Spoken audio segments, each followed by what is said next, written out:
So one of the things that I heard from you is that you want to learn how to have more patience with your kids.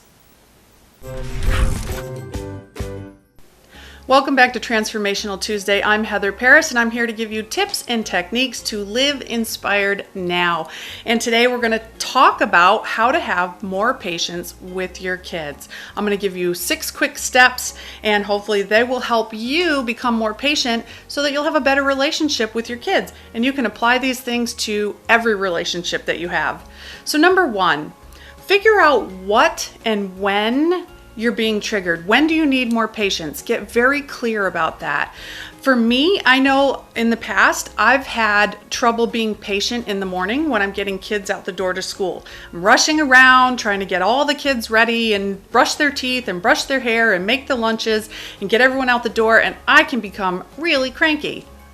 So the next thing, number 2, is once you figure out what's triggering you or when you're triggered, to remove those triggers. So for me in my house, Thad and I traded. So now Thad gets up with the kids in the morning and makes the lunches and gets them out the door. And then I deal with them in the evening when he's more prone to impatience.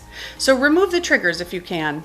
And then the third thing that you can do is don't beat yourself up. Guess what? At some point, you're going to fail. At some point, you're going to have to get up in the morning like me and make the lunches because your husband isn't there, or whatever your trigger is, you're going to have to deal with it. So if you're not perfectly patient, it's okay. Just take a nice deep breath, assess the situation, see what needs to be done, and then make peace with it. It's okay if you mess up. And number 4 is ask questions. Analyze your situation. Ask, for example, will yelling at the kids really make them move faster, or will it stress everybody out? Stress them out, stress me out?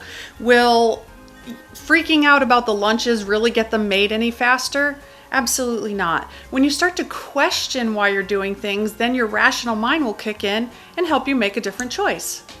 Number 5.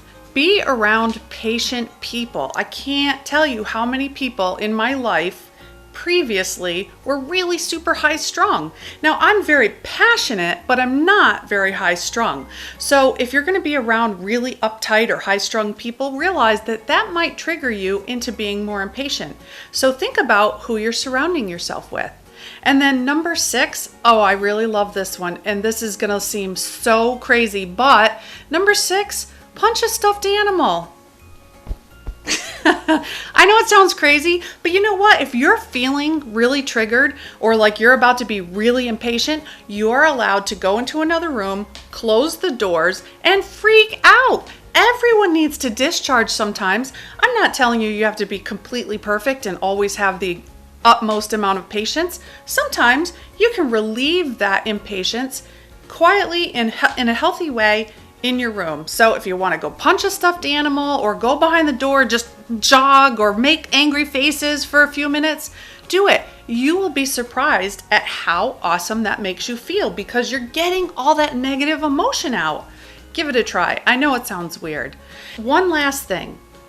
Don't beat yourself up. I know I already said this before, but you know what? We are all so hard on ourselves. And from all of the emails that I've got from you, the one thing that is true in every single email is that we are too hard on ourselves. You're asking me, how do you be more patient with yourself? Not just with your kids. You're asking me, how do you have more self-confidence? How do you feel better about yourself?